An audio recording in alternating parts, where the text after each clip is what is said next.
Ngayon mga paps, pag-uusapan natin ang dipstick ng ating engine oil. Okay, normally sa dipstick may dalawang tuldok from the end, no? So yung unang tuldok from the end natin is yun yung low. Then yung pangalawang tuldok, yun naman yung high. May mga kotse na may nakalagay din na L, yun yung low, at yung H, yun naman yung high. On the idea mga paps, no, halimbawa yung engine natin ay may 3 litrong capacity. Pag nagkarga tayo ng 2 litro, usually mag-i-indicate na yan ng low or nandun siya sa unang tuldok.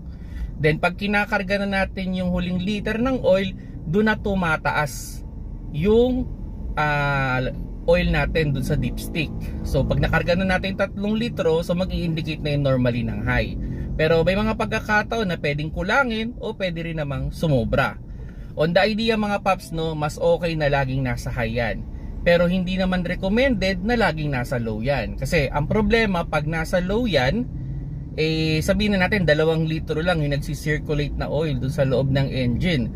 So ang problema nun, makukonsume yung kagad, iitim yung kagad, so ang ending, hindi siya magtatagal. Unlike nung kumpleto yung oil niya, 3 litro, mas maraming oil yung nagsisirculate, hindi ganun ka bilis magastado yung oil na nasa loob ng ating engine.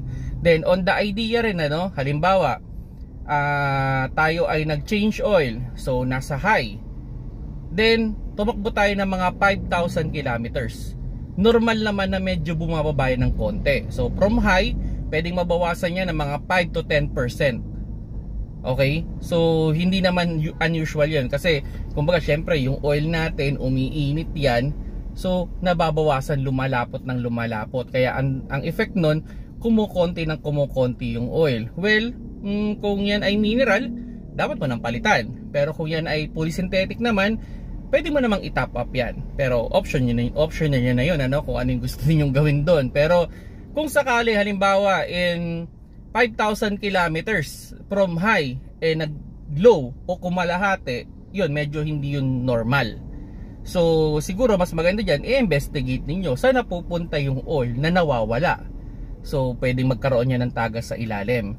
Then kung kayo ay mag-check naman ng oil sa dipstick, make sure sana na naka-off na yung makina. Maybe mga 10 to 20 minutes na siyang naka-off, nasa isang flat surface.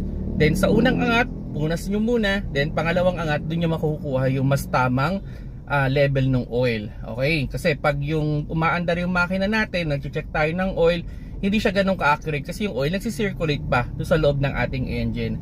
So yun mga paps, no, usapang dipstick lang yan. Sana nakakuha kayo ng idea with regard dipstick ng inyong engine.